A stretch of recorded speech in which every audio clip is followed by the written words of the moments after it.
Da da da da da, yeah, we're happy. Da da da. A young man starting his holiday with mixed feelings. He wants to make new friends, but doesn't find it easy. But here, he's off to a good start. You'd think this would bowl over a shy man, but she's so helpful that he's soon at his ease. And when he sees his holiday home with hot and cold running water and a comfortable bed, he really feels at home. And it's the same wherever he goes. In the late 50s and early 60s, Butlins attempted to broaden their appeal. As well as families, they started to pitch their ads at youngsters on their own. They wanted the boy next door. They got Bob Chalk.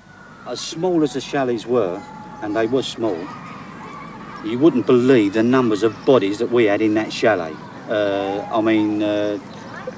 I don't know how people, looking back in retrospect, I don't know how we knew who the hell we went in. Well, we never ended up with who we went in with, but I don't know how we knew what we was doing, because every light was out and there was probably 6 or 8 people to a bed.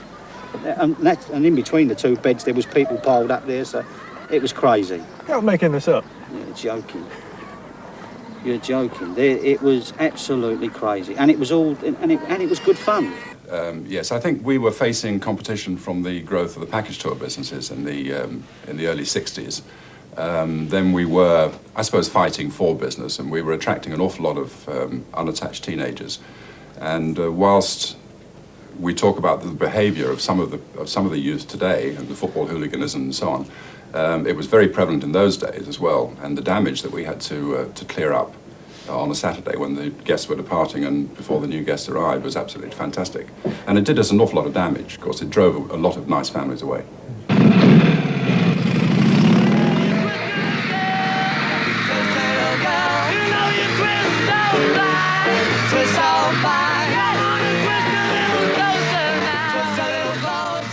The girls wore these tremendous flared dresses. And it was either the Monday or the Tuesday, I can't remember, but we caused an absolute riot in the dance hall. And the dance hall was basically packed every night. I mean, it was a struggle to have a drink. One of us came up with the idea that we would get a mirror, and we would, because it wasn't lighting on the dance floor, the lights were all down low, but it was enough to see this mirror.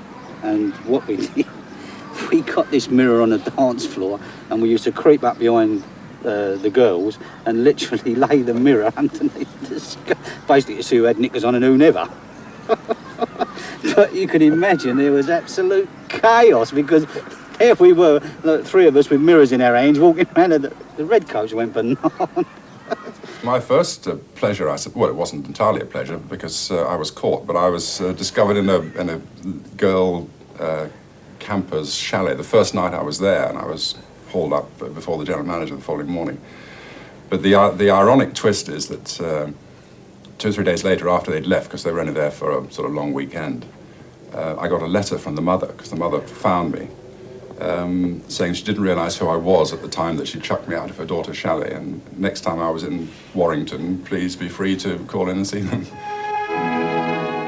Meanwhile at Pwllheli, someone was calling in to see Billy. Having received the royal visitors, Mr. Butlin presented to them members of the senior staff of the camp.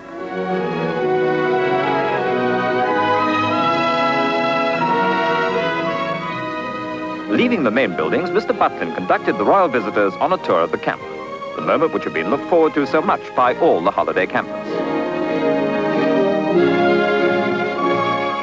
Her Majesty was obviously very happy to see so many of her subjects in holiday mood. Both the distinguished guests were keenly interested in all they saw. Of course, to the Duke, Pwllheli was no new experience. He did part of his training at Pwllheli Holiday Camp during the war, when it was known as HMS... The Queen's visit to Pwllheli was, of course, a tremendous publicity coup for Billy Butlin, and it passed without a hitch. The visit of Gertrude the elephant passed into folklore. She drowned in the Skegness swimming pool one terrible dawn in the summer of '62, having lumbered unstoppably to the deep end and rolled over to her doom. As her handler Steve watched helplessly, so too did trainee hotel manager at the time, Terry Rainsford. Just after that, within 30 minutes, all hell broke loose. Because it's not very often you wake up at a holiday camp and find an elephant floating in the swimming pool. So they arranged tarpaulins around the pool, and security guards on the roof of any building near there, because they were, obviously, we didn't want too much press coverage. They then sent for a crane. They situated the crane near the diving boards, but they needed a volunteer to dive into the pool to shackle the elephant's legs, because by now it was getting heavier and heavier. A lifeguard redcoat volunteered, and they paid him £5 for the honour of going into the pool, which by now was a dark brown colour, to attach the shackles to its feet. He did that. When they tried to lift the elephant out, the crane collapsed.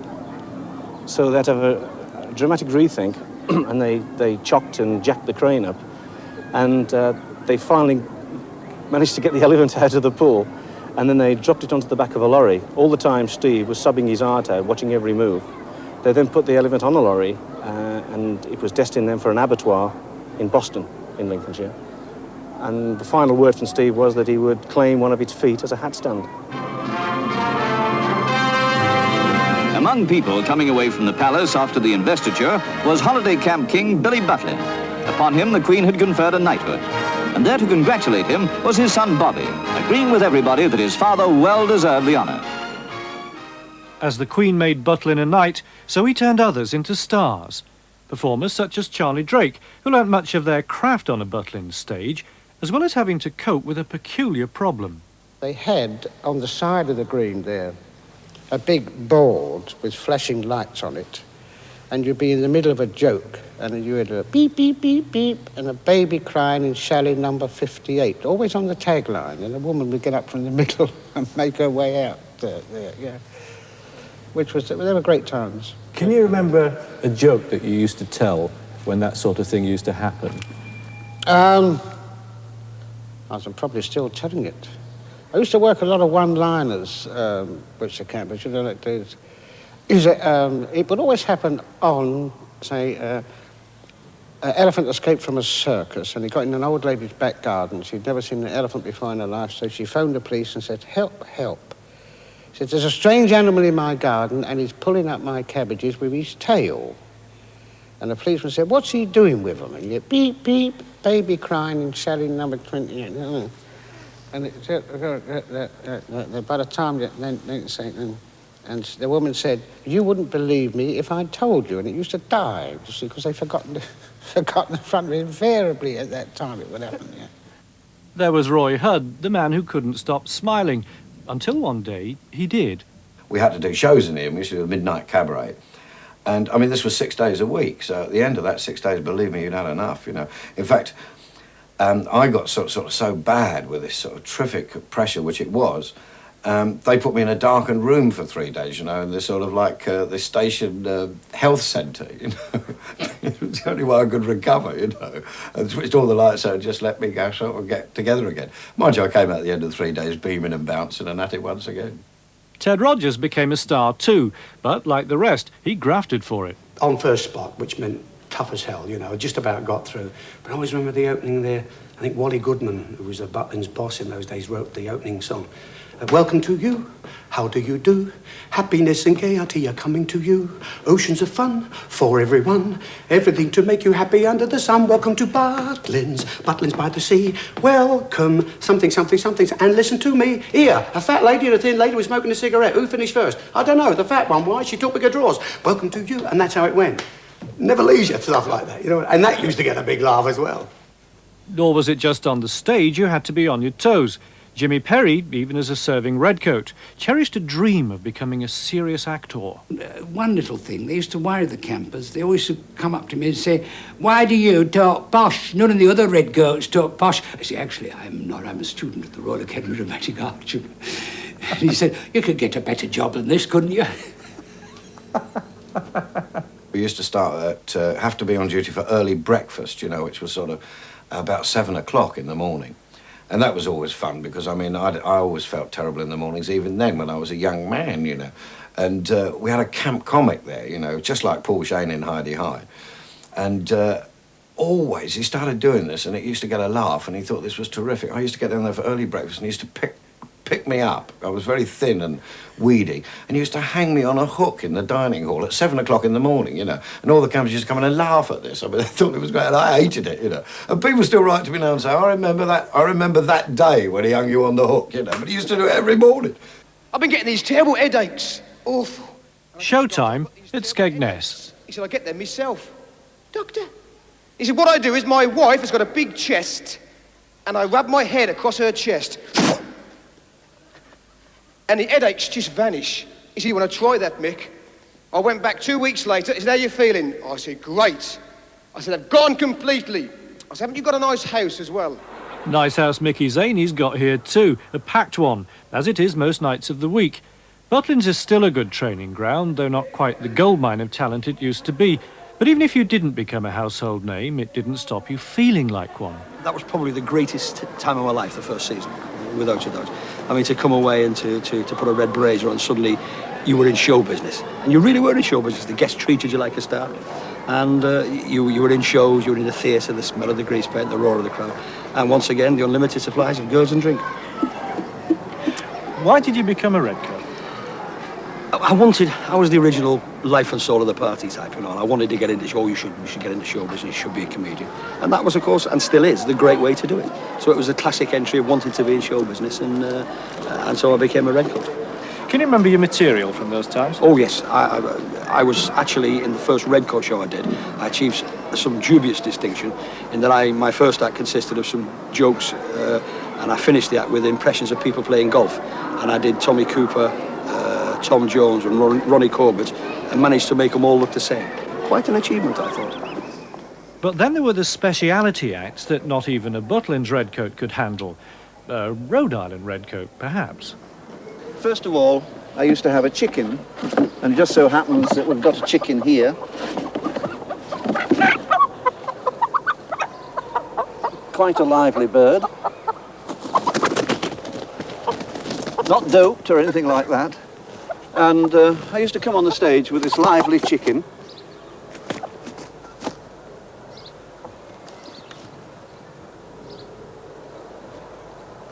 What have you just done to it? Well, I put it into a kind of trance, and if you'd like to see it come out of the trance... Hold on. Is the chicken still in a trance or what? Yes. What did you do to it? Well, I manipulated it mentally in a way that is something just a little peculiar. I mean, lots of people can hypnotise chickens by... if you take a chicken and hold its head down to the floor and then draw a line like that, the chicken will stare at it. Hang on, is that a hypnotised chicken? Slightly, yes. But when you got hold of him in the first place, I mean, you didn't press its carotid artery or... No, there's nothing like that at all. It's gradually coming round, and here he is, and the moment he comes round, you see, he's wanting to get away again. How did that act go down with the campers? Oh, they used to be fascinated, you see, because it was the first thing that I did, and in those days, nobody knew anything about hypnotism. And first of all, they'd see a chicken hypnotised, and then, of course, I'd invite people onto the stage and hypnotise them. I think I'd better put the chicken back in the box. Say goodbye. He's not...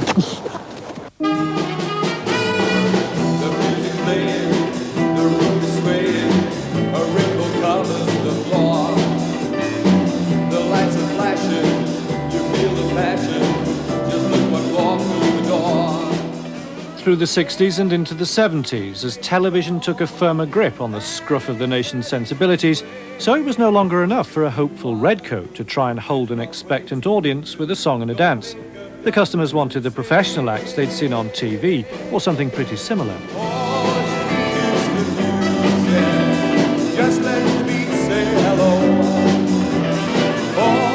So here at Skegness, 6 nights a week, be it in the theatre, the bars or the late-night cabaret, a professional company of comics, singers, balancing acts and dancers put their best feet forward.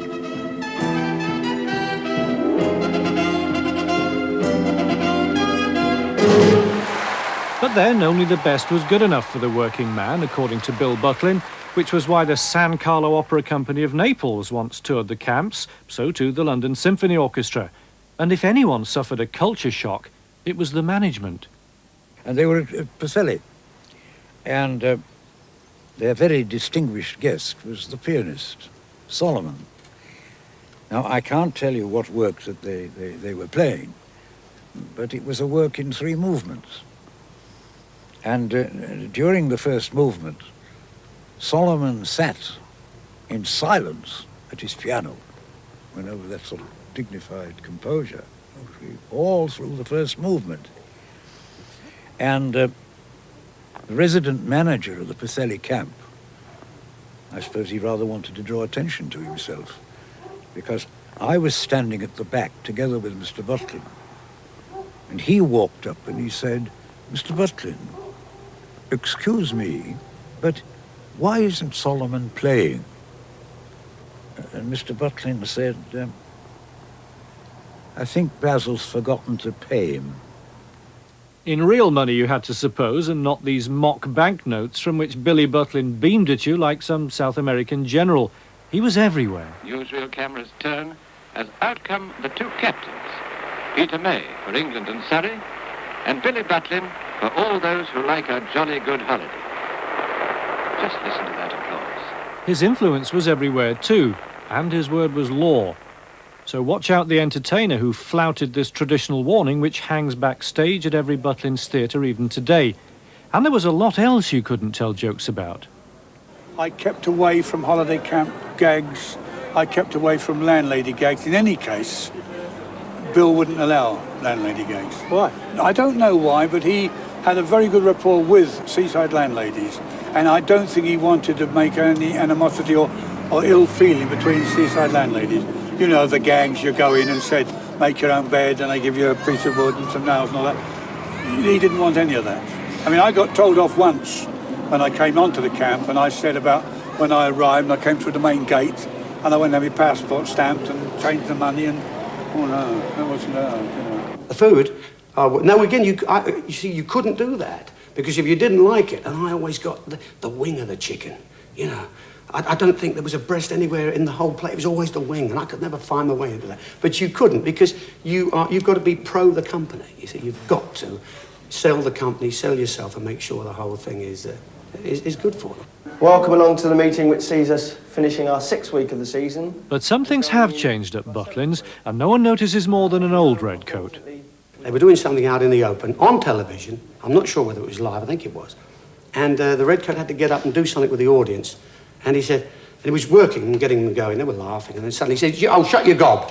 And that hit me. Oh, gosh. That, you know, Billy Butlin, you'd have been out for that. We don't mind cheeky jokes, but no rude ones. Those boys over there, big grins on your face. A midweek morning at Butlin's Bognor. Traditional entertainment for children. Right, See what then. we've got. Tell them what your name is. Gary. Right, this is Gary. With microphone. Why can't you play cards in the jungle? I don't know. Why can't you play cards in the jungle? There's too many cheaters.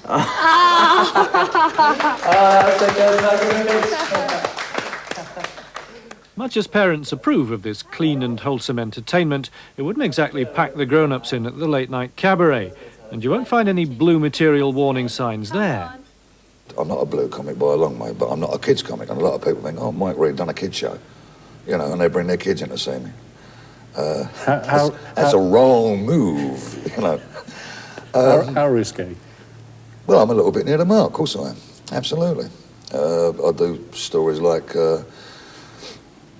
I got here a bit earlier tonight, I fancied us something to eat, and I found a little restaurant down the road. There was only one fella behind the counter serving. I said, give us a brandy, mate. He said, certainly. So I said, how much? He said, a penny.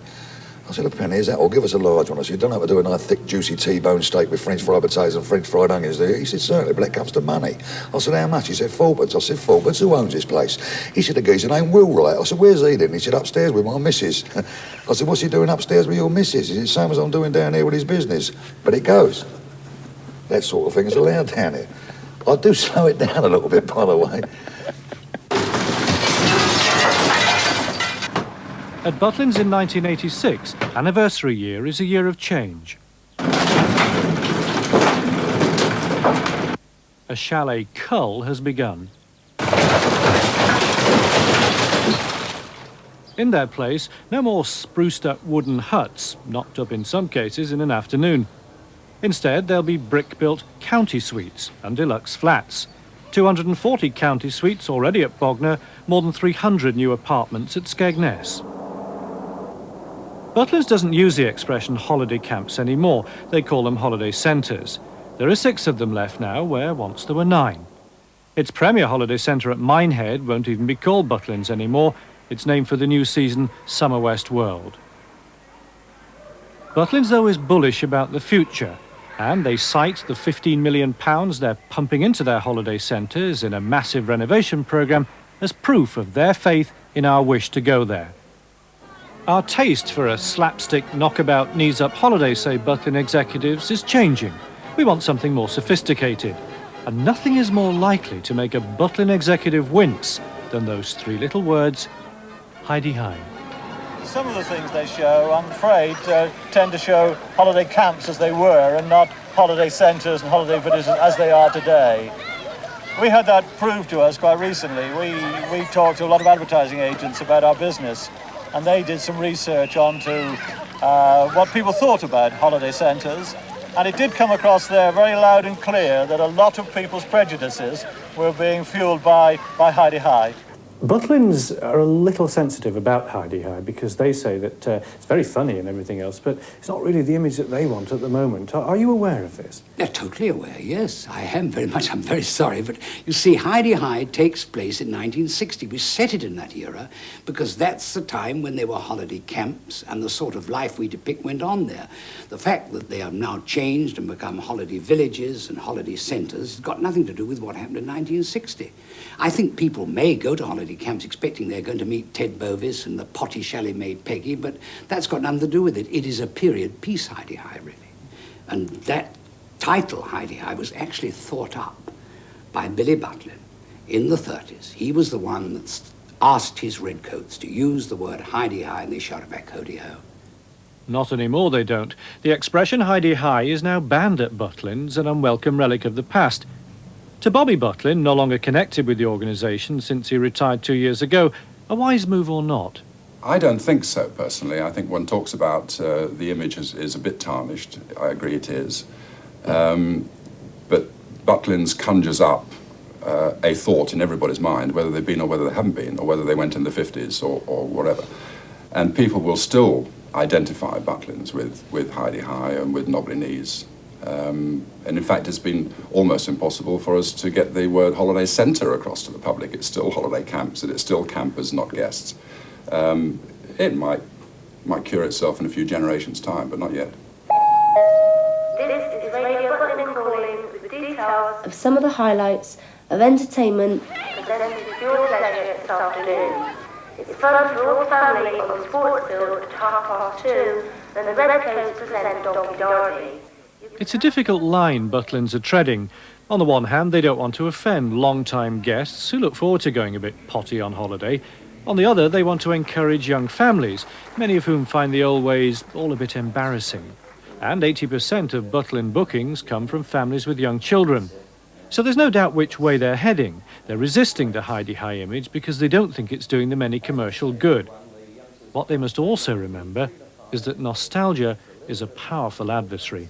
Was it New York or Peru? I thought you didn't remember that bit. Well, now I do.